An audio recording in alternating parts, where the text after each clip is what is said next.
Welcome, guys, to Balls Deep's podcast. We're going to interview today Robert Valentin. He's a middleweight 6'2" on a 4-fight win streak, and he's a competitor on The Ultimate Fighter. I'm so excited to have him. Robert, how are you doing today? Very good. Thank you for having me. Thanks.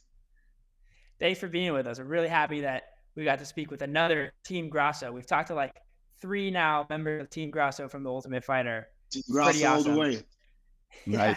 Can you talk to me about how that whole opportunity came to you to be on The Ultimate Fighter? So basically, I saw on Instagram like a post that the next Ultimate Fighter will be featuring middleweights, and I sent like a screenshot to my manager right away, and my manager replied like, "Yeah, Ruben, we already sent your name." So at this time, I just had a fight, and he wouldn't tell me before the fight. And then it was like maybe 2 days after when I sent him the screenshot, and it was like, "Yeah, we already sent your name." And I was like, "Oh shit!" And then everything went super fast. Like, yeah. And how was it's in Las Vegas. How was living there? It was nice. I enjoyed it. I really enjoyed every single day. Yeah, living in a house, having everything you need to just go and train and become better and prepare for a fight. Yeah, it was like the best experience ever. Yeah. And from talking to the other fighters, a part of Team Grasso, it seemed like that experience, like that team that they had, she had Diego Lopez with them. She had a couple other coaches on her team. It seemed like that was a great atmosphere for you fighters to really learn from. Is that true? It was such a great atmosphere, chemistry. Like, basically, you never know what you get because you get thrown into a complete new setup of coaches, and it can go wrong, right? But it felt like every pick she did for the team was just 100% correct because we all had such a great energy together. The vibe, the coaches, the fighters, us fighters also towards each other, because obviously we never know who we're gonna fight, but still we would have just this incredible team energy. And I knew it from the beginning because I wanted to be on her team. They're Mexican, right? They're Latinos, so they have this easygoing vibe, like a family vibe, right? And her uncle being a head coach gave this kind of aura, like almost like granddad aura. I don't want to roast him for his age, but he just brought this calmness to the group, and we all clicked with it. Diego, man, this guy, imagine holding pads for us like 10 days before UFC 300. Imagine, like, just such an incredible team experience. Yeah. And you kind of find yourself with a role like leading, kind of just for the guy, not really leading, but really supportive. You find yourself cage side for a lot of the fights. Is that just kind of the person you are, or how did you kind of find yourself in there? Yeah, the thing is this. There's a famous quote from The Rock that he said once, like, strong people don't put other people down, they lift them up. And for me, coming into this house, I think my life prepared me for being there. Like, I don't need friends or family or something to feel comfortable. I feel comfortable everywhere because I was traveling my whole life. And I saw some of my teammates kind of maybe a little bit struggling with it. Some of the teammates also were a little bit less experienced than I was. So yeah, it was just a natural instinct for me to reach out to them, to help them, to also be there for them when they needed some help. And it also helps me to just enjoy the time more, like, yeah, that's just the type of guy I am. Maybe time goes faster if I'm busy, or yeah, it's just something that I normally do. Yeah. Yeah, I feel like a lot of people, they see the UFC, they see MMA, and they think a lot of guys that hate on a lot of guys. But really, it's a big community of guys that all have a lot of respect for each other. And I feel like you really embody that in a way on the show. It's really great to A hundred watch. percent, 100%. I each and every one in there maybe went through the same struggles in their career like I was. Everyone has their story, and as a fighter, I knew how it is to have the fight for yourself by yourself. So every time there's someone in the same situation reaching out, it's just a huge relief and just a like, yeah, kind of a feeling of having someone with you. So I would always try to give what I was actually always looking for and what I was appreciating from my friends. So that was actually just natural instinct. Yeah. Yeah, it's really a lot of brotherhood for sure. I want to talk to you about Coach Grasso specifically. What's like one of your Mm. biggest takeaways from her and her coaching? Her coaching, I think, like coaching wise, she held back actually a lot. She let her team coach, right? But she led by example of having a true champion mindset. She's so humble. She's the women's champion, and she beat Shevchenko, who's maybe the biggest name in women's MMA, right? And she is just such a sweet, calm, and warm-hearted person, and that just showed to us like it doesn't matter where you are in your career, you're on the bottom or on the top. Keep this like this kind of energy, and people around you will just evolve and get better, right? There was no ego in this room. Like you could go to the gym with her. There was no egos. There was no I'm this, I'm that. No, none of that. Just people coming together, getting better. And I think for us, seeing that a UFC champion actually invests time in us like this, it just motivated us and made us feel like we belong there as well. So it was I think what she contributed is more mental than actually skill wise and training wise, because she led this to her uncle and to the other guys. But she's Yeah, just this incredible character. Yeah, I bet it's easy. You know, you think she's the champ, she probably knows it all. But when you have such an amazing team like that, it's easy to kind of like give it off to let my uncle take control because he's who taught me. You know, he's why I'm so good. exactly. Let Yeah, these guys yeah. figure it out. I want to talk about you as a fighter also. You know, you're 5-10 out of your finishes. 5-10 of them come from rear naked chokes.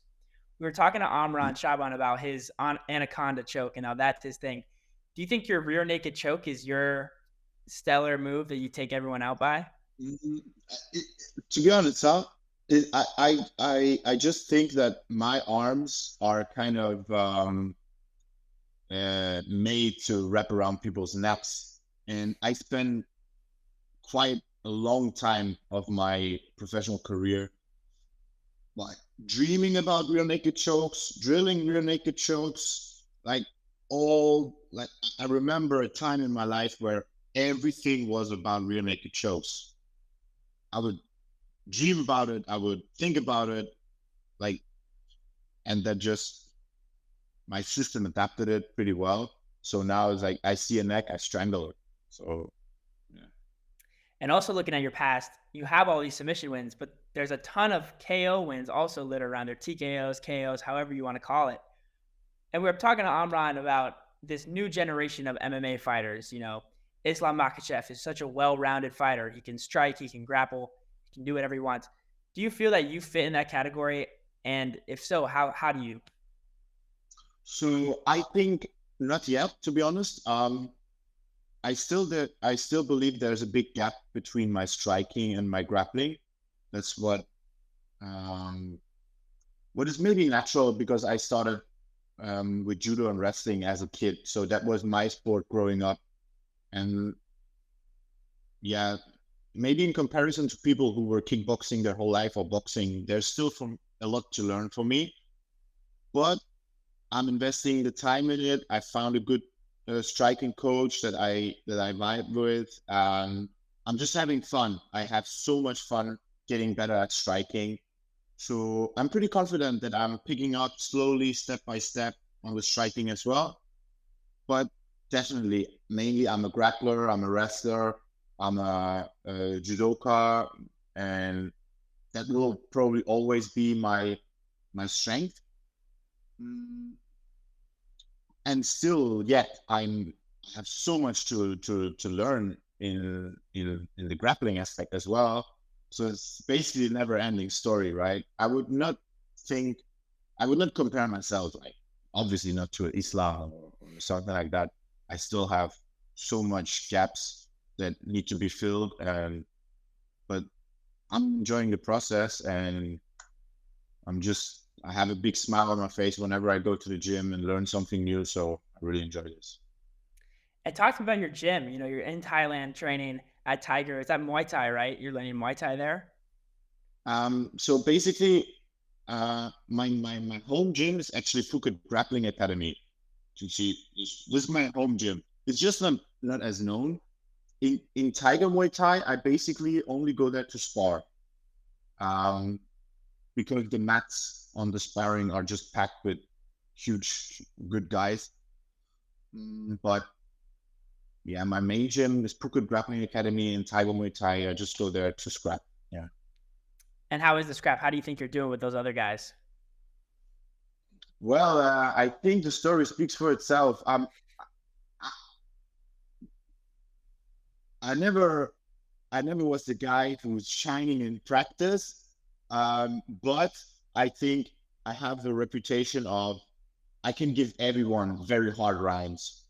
Mm, when I started coming to Tiger Muay Thai in 2022, after my first training session there, they offered me sponsoring right away because I, I was coming on a sparring day and was like Vadim Nemkov, Darren Till, Fabian Edwards, Anatoly Malikin. They were all on the mat, and I just went straight at them and went to spar with them. And after the coach came to me, and was like, "Hey, who the fuck are you? Do you want to sponsoring?" And maybe that's just my mentality. I know I'm probably going to get my ass kicked, but I'm just going to go in there and I'm not going to step back and I'm not going to bitch out. And, there's always those kind of guys. Oh, I'm hurt here. Oh, stop, break. No, it doesn't matter who's there. I'm trying to be a good training partner and I'm trying to soak up as much as possible. So I give everyone hard rounds. And man, you never know in Tiger Muay Thai. Next week they can come in groups from I don't know Dagestan or Kazakhstan, whatever. You never heard of the guys. They can kick your ass, so you can never go in there like I'm going to be dominating. No, just go in there and try to not get killed, and eventually you will have some good training partners and some good rounds. Yeah. It's funny. I think a watcher of the Ultimate Fighter would look at you and think, "Oh, this guy's a striker." After your first fight, can you walk me through? Can you walk me through like your mindset through that fight? Yeah, so obviously the Thailand vibe starts to kick in, right? I'm practicing my elbows, I'm practicing my striking, and coming into that fight, um, I I was picturing me elbowing him. If it would be in the stand up on the ground, I didn't care too much, but I was like, okay, this guy wants to come on the inside. He's a kickboxer. He has this Dutch style. I trained with a lot of Dutch kickboxers back in the days. I know they want to close the distance. They want to stay in the phone booth. And my arms are just too long for this. So I was like, I'm going to use my elbows. And there are just a few moments, I think, in a fighter's career where you see slow motion in the page. I had this now maybe 3 times already. This was one of the times where I would literally see him in slow motion leaning into the jab to the body. And I was like, okay, right elbow. Oh. And all of a sudden I see him going down like that. I was like, oh, that was a good idea, maybe. And obviously, my striking coach was super proud here in Thailand, and I was very happy. Also, my manager, because my manager always said, "Hey, Robert, this is not a grappling match," So I think I've made some people proud, and I've made myself proud as well. So yeah, I'm super happy about this one. I mean, you got to be excited about having. I don't know if it. I have to watch the rest of your fights, but one of your best career knockouts come on the Ultimate Fighter, On the probably on the Ultimate biggest stage. Fighter. Yeah. Incredible. Actually, I couldn't realize it until like maybe like 30 minutes after the fight. I was still like, this didn't really happen, and wake me up. And then I'm all of a sudden I'm in this room where they're doing the interviews and they ask me those questions about my fight. And that's when it starts to kick in. Like I really KO'd someone in front of Dana. Yeah, I was sick. I mean, yeah, that's got to be insane. I mean, guys are getting their like they're finding their way up to the UFC through the Ultimate Fighter. It's the best stage for an up and comer, and for you to perform that well, it's got to be an amazing feeling. I wanted to talk Yeah. about you personally, a little bit about. Obviously, your tattoos are very meaningful to you. Now, I Yes. know there's a Nordic ruins around across your chest. Can you explain to me the meaning Yes. of those? So yeah, basically, we have like 5 runes. I picked those 5. Um, we start maybe this one. This one is Perko. It's for occult abilities like dark magic. This is Orkala for heritage. This is Algis, is a protection and make your body strong. This is Gable for sacrifices and contracts. And the last one is Iguaz, is for male fertility and internal growth. And for me, it was back at this time. So I grew up with the Nordic sagas and those kind of stories. So I always loved it. And at one point in my life, I really decided that I want to dedicate my life to the sport. That's when I stopped working and everything. And I was like, okay, now that's what I want to do in my life. I'm going to put these runes on me to remind me. Like, sounds crazy, but maybe sometimes even in the morning, I stand in front of the mirror and I'm like, yeah, fuck. Before my fights as well. They give me a lot of power.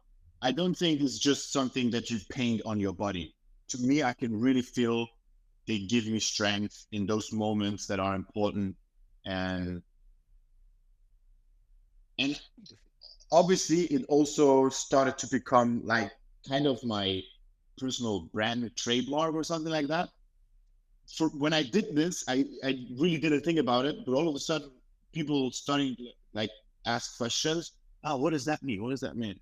Oh, okay. So now I'm just the guy with the rune tattoos, you know? So Well, it's yeah. interesting in the UFC. I feel like, especially for that specific sport, tattoos are a big deal. I feel like everyone knows like Tony Ferguson's back wing tattoo, Max Holloway's back wing tattoo, Tom Aspinall's crazy back tattoo. Like tattoos are so like your brand in the UFC. I feel Yeah. so. Yeah. So who knows? Maybe you do become the Nordic ruin guy, but that's just how Whatever. people know people.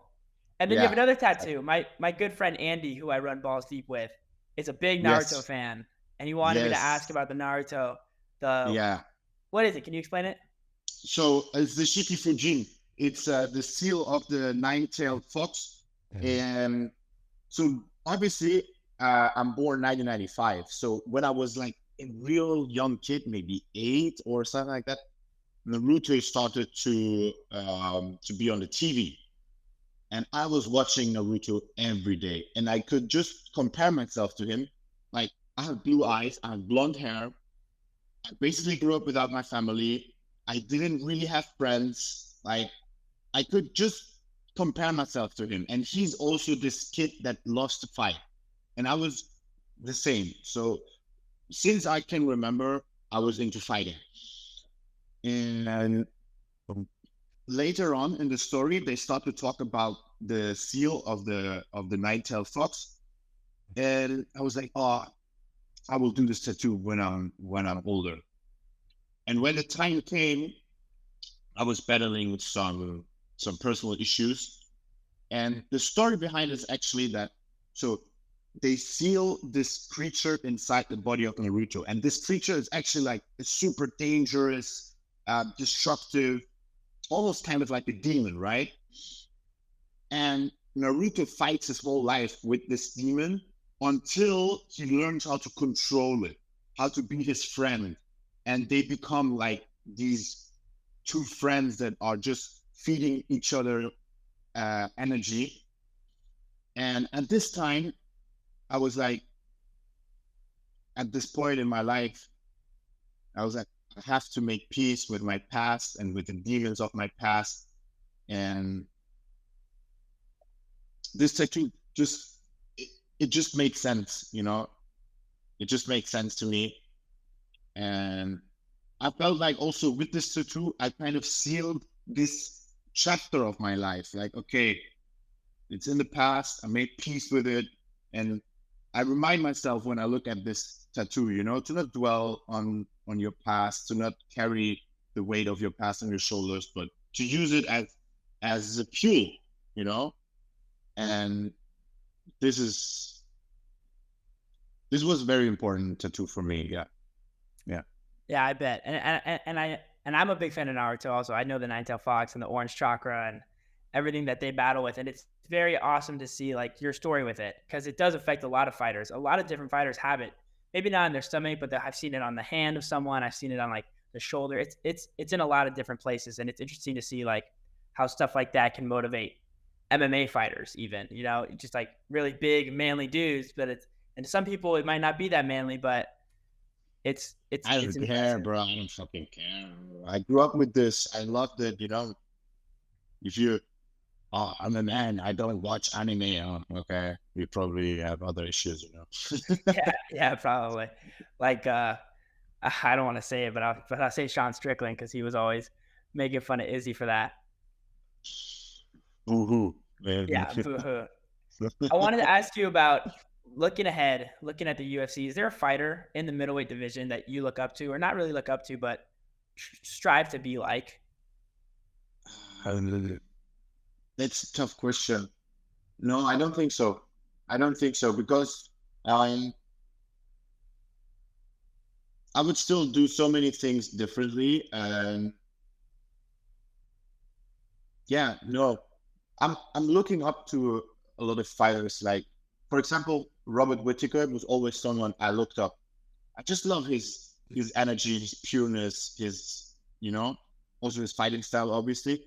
But it's just um, seeing myself in in comparison to them. I just think I'm such a different character than all of these guys. So I look up to some of them as an inspiration, but I'm gonna do my own thing. That's for sure. That's a great answer, I think. I think especially as a fighter, it's such an individual sport. It's really very like Yes. emotional and very characteristic, and it's great that that's your answer. It's really impressive.